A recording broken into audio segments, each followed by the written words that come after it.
ఈరోజు మనతో పాటు వరల్డ్ హైయెస్ట్ పెయిడ్ న్యూమరాలజిస్ట్ బాబా పాండురంగ గారు ఉన్నారు. సార్ నమస్కారం స్వామి. నమస్తే మాస్టర్ దుర్గా ప్రసాద్ గారు, ఎలా ఉన్నారు? మీరు ఈ తెలంగాణ ఎలక్షన్స్ అప్పుడు నేను వస్తే అది నవంబర్ 19 అండి. ఈరోజు డేట్, ఇవాళ డేటు ఏప్రిల్ 19. అది చాలా మందికి తెలవాలి, ఎందుకంటే ఆ వీడియోలో కూడా ఉంటుంది. ఎందుకంటే చాలా మంది ఏంటంటే దేంట్లో అయినా కాంపిటీషన్ కదా. ఇప్పుడు నేను బాగా చెప్పి సక్సెస్ అయినా అనుకో, అది మొన్ననే వీళ్ళంతా సర్వే అయిపోయిన తర్వాత రిలీజ్ చేశారు అని అంటారు అనమాట. అవును, కానీ ఇప్పుడు ఏప్రిల్ 19 కదా, ఏప్రిల్ 19 2024. అప్పుడేమో నవంబర్ 19 2023. ఇవన్నీ గుర్తుండాలి జనాలకి. ఎందుకంటే నేను చెప్పబోయేది ఏంటంటే ఇది చాలా సింపుల్ టెక్నిక్స్. 1 నుంచి 9 నంబర్లే ఉంటాయి, అంత నంబర్ గేమ్. చిన్న పిల్లలు కూడా చెప్పచ్చు, ఒక 10 సార్లు నా వీడియోలు చూస్తుంటే.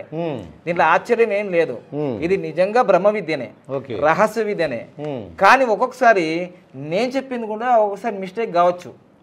ఎందుకంటే నా జాతకం బాగుండాలి కదా, అప్పుడు నా ఆరోగ్యం బాగుండాలి కదా, నా వాక్కు యొక్క శక్తి బాగుండాలి కదా. సో అందుకోసమే కరెక్ట్గా మనము తెలంగాణ ఎలక్షన్స్ అప్పుడు నవంబర్ 19వ తారీఖు రోజు బీఆర్ఎస్కి 35 నుంచి 40 సీట్లే వస్తాయని చెప్పా. 39 వచ్చినాయండి. అసలు ఎవరు కూడా హాస్టల్లో కానీ న్యూమరాల్లో కానీ ఇంత కరెక్ట్గా ఇంతే వస్తాయి అని చెప్పడం చాలా సాధ్యం కాదు. అవునండి, 39 వచ్చాయి. కాంగ్రెస్ కూడా మీరు 65 నుంచి 75 అన్నాను. అవును, 63 వచ్చాయి, అంటే 64 అలా దగ్గర. అంటే ఇదంతా యాక్యురేట్ గా చెప్పడం చాలా కష్టం. అవును, అది నేను కూడా పెద్దగా ఏమైనా క్యాలిక్యులేషన్ చేసుకుని ఏం లేదు, ఇలా చిటికలో చెప్పేశాం. అవును, ఎందుకంటే వీటిపైన ఒక 10 సంవత్సరాల నుంచి పట్టు, ఇంకోటి సాధన. ఒక్కొక్కసారి నేను చెప్పింది రాంగ్ కూడా కావచ్చు, మళ్ళీ నెక్స్ట్ టైం మనం సరి చేసుకుంటాం. ఇప్పుడు ఒక విద్యార్థి లెక్కలు తప్పు చేశాడు, ఒరే తప్పైందిరా బాబు అంటే మళ్ళీ క్యాలిక్యులేషన్ చేసుకుంటాడు, నెక్స్ట్ టైం ప్రిపేర్ అవుతాడు. వెంటనే ఒక డాక్టర్ వెంటనే పర్ఫెక్ట్ డాక్టర్ కాడు, ఎన్నో ఇబ్బందులు జరిగి మంచి పర్ఫెక్ట్ డాక్టర్ అవుతా. ఆంధ్రప్రదేశ్లో ఎలక్షన్లు రాబోతున్నాయి, మంచిదే. నేను ఆల్రెడీ చెప్పాను కదా ఒకసారి. ఏమని చెప్పాను? ఏమండి మాస్టర్ దుర్గా ప్రసాద్ గారు, ఎలక్షన్ డేట్ వచ్చిన తర్వాత అది కూడా చంద్రబాబు నాయుడు పుట్టినరోజు బేస్ చేసుకొని చెప్పాను నేను. ఏమని చెప్పాను తెలుసా? చంద్రబాబు నాయుడు గారు పుట్టినరోజు లోపు ఎలక్షన్ జరిగితే చాలా కష్టం అండి అన్నాను. ఆ తర్వాత అయితే ఇంకో రకంగా ఉంటుందని చెప్పాను. మరి ఇప్పుడు ఎలక్షన్లు చంద్రబాబు నాయుడు గారు పుట్టినరోజు తర్వాతే జరుగుతున్నాయి. నాకు జ్ఞాపకం ఏంటంటే ఆయన పుట్టినరోజు తర్వాత ఎలక్షన్ జరిగితే ఆయనే గెలుస్తారని చెప్పారు. అవును, ముందైతే మాత్రం ఓడిపోతారని చెప్పారు. మరి ఇప్పుడు ఈ రోజు కరెక్ట్ డేట్ వచ్చింది, 13వ తారీఖు మే 2024 మనకి ఎలక్షన్ అండి. అనౌన్స్మెంట్ ఏమో జూన్ 4వ తారీఖు వచ్చిందండి 2024. కానీ ఎప్పుడైనా నీ మాట నెగ్గదు, నా మాట నెగ్గదు. నంబర్లు చాలా పవర్ఫుల్ అండి. మనం 50 సంవత్సరాలు 100 సంవత్సరాలు బతాం, కానీ నంబర్స్ 4000 సంవత్సరాలు చెప్తూనే ఉన్నాయి. ఒక ఓటు తక్కువ అయినా, ఒక సీటు తక్కువ అయినా ఏమవుతుంది, ఆ పార్టీ కుప్పకూలిపోద్ది. అంతేందుకు మనం చేసిన ఆ యొక్క వీడియో 2 లక్షల మంది షేర్ చేశారు. మరి చూడండి, బీఆర్ఎస్ ఓడిపోవడానికి జస్ట్ మిస్టేక్ ఏంటి తెలుసా అండి? నవంబర్ 8వ తారీఖు తర్వాత ఎలక్షన్లు జరిగితేనేమో రేవంత్ రెడ్డి గెలుస్తాడని నాకు తెలుసు. అందులో నవంబర్ 30 తారీఖు జరిగినాయి. అదే నవంబర్ లోపు జరుగుంటే కేసీఆర్ గెలిచేది, ఎందుకంటే నంబర్ మారింది కదా. సో ఇక్కడ కూడా ఇప్పుడు నంబర్ మారింది. తర్వాత ఎలక్షన్ డేట్ చాలా ఇంపార్టెంట్. అది ఎవరెవరికి లక్కీ ఇస్తుంది, అన్లక్కీ ఇస్తుంది. తర్వాత నామినేషన్ డేట్ కూడా చాలా ఇంపార్టెంట్. ఇప్పుడు మనకేంటంటే కూటమి ఉందండి, అదొక ఎలియన్స్ ఉంది. అంటే అంతకుముందు బీజేపీ వస్తుందా రాదా అని ఒక సందిగ్ధం ఉండే. అవును, ఇప్పుడు కలిసిపోయారు. టీడీపీ చరిత్రలో ఎప్పుడైనా సరే కలిస్తే విజయాలు. టీడీపీ కలిసి ఉంటే కలదు సుఖం. ఓకే, ఒంటరిగా పోయారు అనుకో డాబా. అది ఇప్పుడు అర్థమైందా? ఇప్పుడు విడిపోతే పోతుంది. ఎప్పుడైనా కలవడం యోగం, విడిపోతే వియోగం. అర్థం చిన్నపిల్లలు కూడా అర్థమైపోయింది కదా. ఇప్పుడు కలిశారు కలర్ఫుల్ గా. అయితే విషయం ఏంటంటే ఈ ఎలక్షన్ డేటే కొంచెం ఇబ్బందిగా ఉంది. ఏంటో చూసి మాకు ఎక్స్ప్లెయిన్ చేయండి. ఎందుకంటే నేను ఉన్నట్టుగా చెప్తా. నేను ఏ పార్టీలో ఉన్నా సంఖ్యాశాస్త్రవేత్తను కాబట్టి, న్యూమరలిస్ట్ని కాబట్టి, 13వ తారీఖు మే నెల 2024లో మనకి ఎలక్షన్ జరుగుతున్నాయి ఆంధ్రప్రదేశ్లో. అవునండి కదా అండి. అది ఇప్పుడు ఎలా ఉందంటే కురుక్షేత్ర సంగ్రామం లాగా కనిపిస్తుంది యుద్ధం. నిజంగా నేను ఆ రోజే చెప్పాను. నేను షర్మిలమ్మది, పవన్ కళ్యాణ్ గారిది, చంద్రబాబు నాయుడు గారిది, లోకేష్ బాబు గారిది, జగన్మోహన్ రెడ్డి గారిది చెప్పానా, కురుక్షేత్ర సంగ్రామంలా కనిపిస్తుందండి అని చెప్పాను. ఎందుకంటే ఇప్పుడు మహాభారతంలో స్వంత అన్నదమ్ములే కొట్టుకున్నారు కదా. అవునండి. అసలు ఇప్పుడు రాజకీయ చరిత్రలో ప్రపంచంలోనే స్వంత చెల్లనే విమర్శించే స్థాయికి దిగజారిపోయిందంటే రాజకీయాలు ఎలా ఉన్నాయో చూసుకున్నా. అంటే రాజకీయాలకి ఎవరు అతీతం కాదని నిరూపించబడ్డది అక్కడ. సీటే ముఖ్యం. అన్న లేదు, తమ్ముడు లేదు, చెల్లి లేదు. రాజకీయం ఉందే, మానవ సంబంధాలు లేవు. మేము గెలవాలి. అన్న అయితేంది, తమ్ముడు అయితేంది. చూసారా? అందులో 13వ తారీఖు వచ్చింది కాబట్టి ఇది రాహుకు సంబంధించింది. చాలా చాలా చాలా మీ క్యాలిక్యులేషన్స్ ఎవరైతే అనుకుంటున్నారో గెలుస్తాడు అనుకున్నవాడు ఓడిపోతాడు. ఓకే. వై? రాహు అది తలకాయ మేధస్సు. ఎందుకంటే మనకి మొండే ఉండదు. Dragon head only. తర్వాత ఓడిపోతాడు అన్నవాడు గెలుస్తాడు. చూసాడా? మెరాకిల్. తర్వాత ఇంకోటి మొత్తం క్యాలిక్యులేషన్ చేస్తే 10 కూడా వచ్చింది. 17 వచ్చింది ఎలక్షన్ డేట్. అంటే మళ్ళీ శని సాటర్న్. నీతి నిజాయితీగా ఎవరికైతే ఉన్నారో వీడు హానెస్ట్ రా, వీని వల్ల మనకు లాభం జరుగుతుంది, ఖచ్చితంగా వీనికి వేద్దాం ఈసారి. అయితే రెండిటి మీద నడుస్తుంది ఆంధ్రప్రదేశ్ ఎలక్షన్లు. రెండు సిద్ధాంతాల మీద నడుస్తుంది. ఎందుకంటే ఇప్పుడు జనాల్లో ఒక థాట్ ఏమొచ్చిందంటే సంక్షేమం సంక్షేమం సంక్షేమం సంక్షేమం అని ఒక టాపిక్ మీద వెళ్ళిపోయింది. అయితే సంక్షేమం వల్లే మంచిదే జరుగుతుంది పేదవాళ్ళకి. కానీ అభివృద్ధి జీరో అయిపోయిన తర్వాత కాదు. ఇప్పుడు టాపిక్ ఏంటిదంటే సంక్షేమం అనేది మంచిదే, నువ్వు అన్ని ఫ్రీగా ఇస్తున్నావు, చాలా మంచిదే. కానీ అన్ని ఫ్రీ ఇచ్చినప్పుడు మనిషి పని చేయడు కదా. పని చేయకపోతే క్రియేటివిటీ చచ్చిపోతుంది కదా. క్రియేటివిటీ చచ్చిపోతే మానవ శరీరంలో ఉన్న సోమరి అది పైకి వస్తుంది. ఇంకా ఎన్ని రోజులు పోషించాలి? దీనివల్ల డెవలప్మెంట్ ఆగిపోతుంది. సో దీనివల్ల రేపు పూర్వం ఎట్లా ఉన్నాయంటే శ్రీలంక, వెనిజులా ఇవన్నీ ఏమైనాయి? రోడ్డు మీద పడ్డాయండి ఇవన్నీ. సో ఎప్పుడైతే ఇప్పుడు ఏపీ ప్రజలు ఒకటి దృష్టి పెట్టుకున్నారు ఏంటిదంటే, ఈ నంబర్ల సంగతి చెప్తాను నేను కరెక్ట్. ఏపీ ప్రజలు ఒకటే ఆలోచిస్తున్నారు, అభివృద్ధి జరిగితే చాలు మాకు, విద్యా వైద్యం ఫ్రీగా ఉంటే చాలు మాకు మేమే జీవించగలుగుతాం, ఇన్ని రోజుల నుంచి మీరే ఇచ్చారా నాకు అని అంటున్నారు. అభివృద్ధే కావాలి. సో అభివృద్ధి కావాలంటే అభివృద్ధి చేసే వాళ్ళు ఎవరో 40 సంవత్సరాలుగా తెలుసు వాళ్ళకి. మనం చెప్పిన అవసరం లేదు. అభివృద్ధి పరిచేది ఎవరు, పరిచింది ఎవరు, డెవలప్మెంట్ చేయబోయే వాళ్ళు ఎవరో తెలుసు వాళ్ళకి. మనం చెప్పిన అవసరం లేదు. ఓటర్ మహాశయులు చాలా తెలివిపరులు. సో అందుకోసమే అభివృద్ధికి కేర్ ఆఫ్ అడ్రస్ కాబోతుంది రేపు. ఇంకోటి సింపతి కూడా వర్క్ చేయబోతుంది.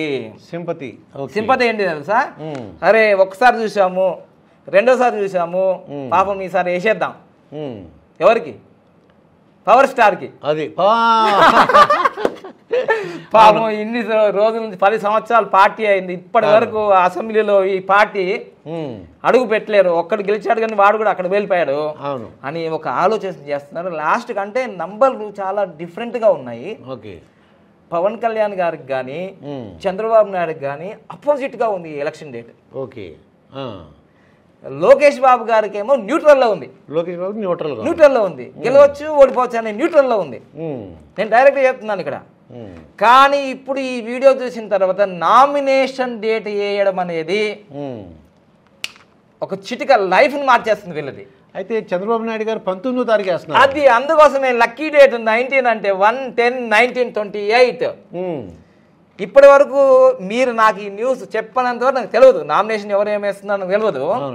19వ తారీఖు రోజు 12:33 భువనేశ్వర్ గారు ఎక్కడ నామినేషన్ చేశారు?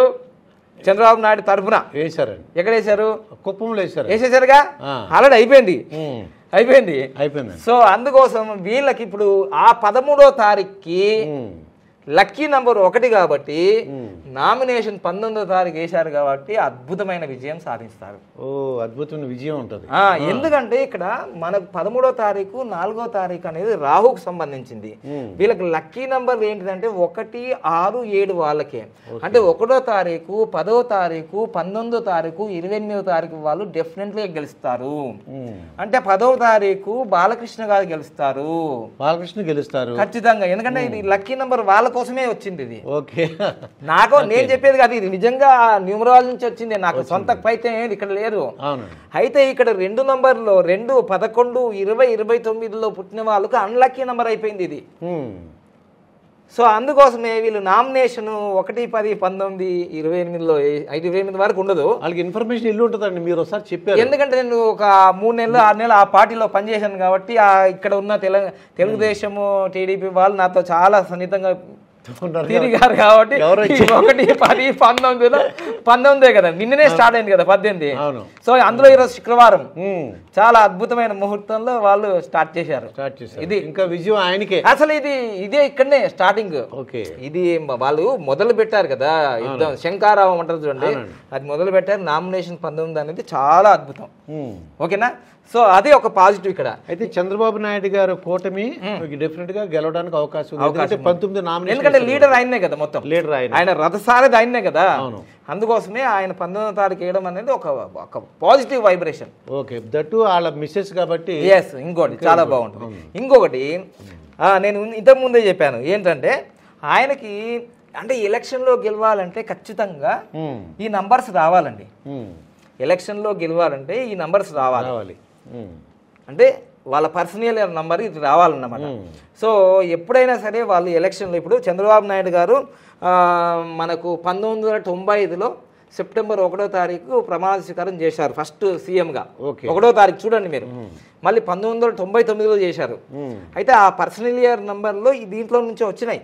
ఓకే, అందువల్ల సీఎం అయినా చూడండి. ఎగ్జాంపుల్ చెప్తే మీకు అర్థమైపోతుంది.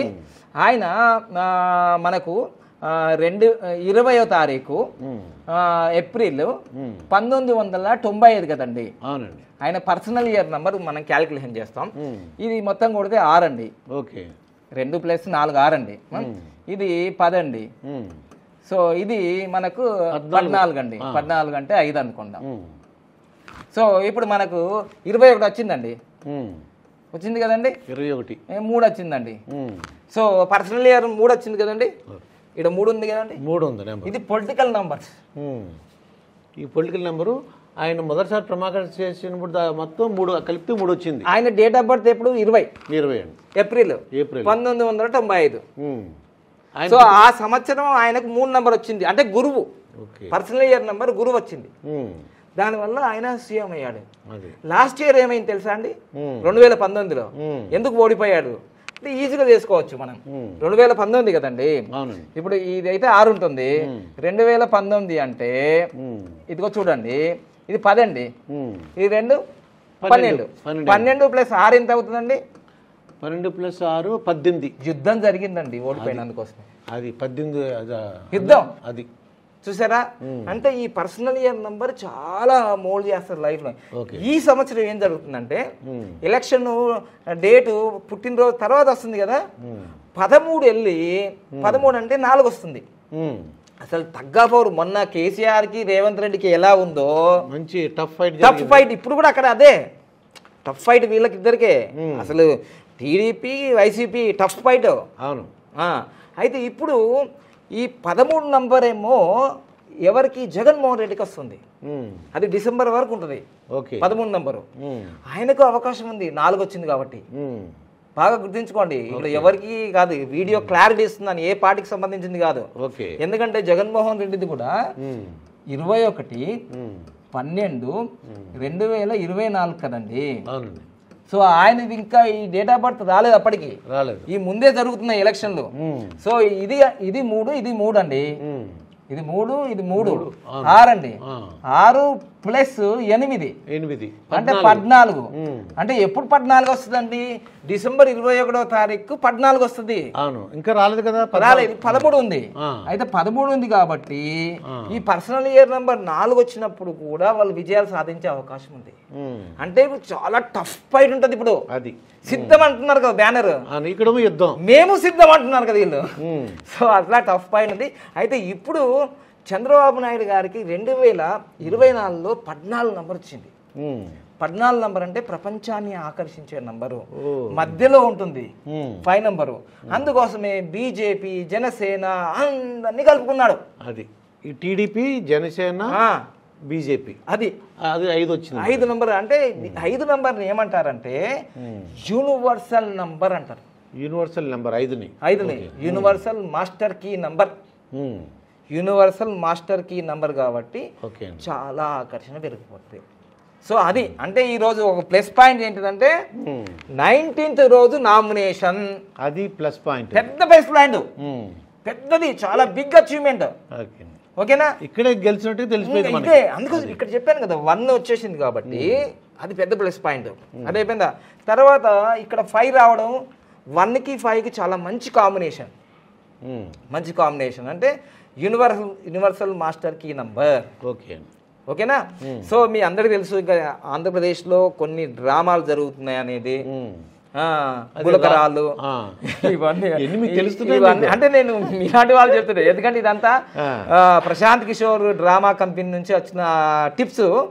ఆయనను పక్కకు నెట్టేసి, ఆయన ఎందుకు పక్కకు వెళ్ళిపోయినాడంటే గ్రౌండ్ రిపోర్ట్ అంతా నెగిటివ్ ఉంది ప్రశాంత్ కిషోర్ కి. ఎప్పుడు చెప్తున్నాడు ఓడిపోతారు జగన్మోహన్ రెడ్డి గారు, అందుకోసమే దూరంగా ఉన్నాడు కదా ఈసారి. ఎందుకు దూరంగా ఉన్నాడు? ఇంకోటి ఏంటంటే జగన్మోహన్ రెడ్డి చాలా మేధావి. ఎందుకంటే ప్రశాంత్ కిషోర్ దగ్గర ఉన్న చెరుకు రసం మొత్తం తీసేసుకొని ఆయన టీమును కూడా లాక్కేసుకున్నాడు.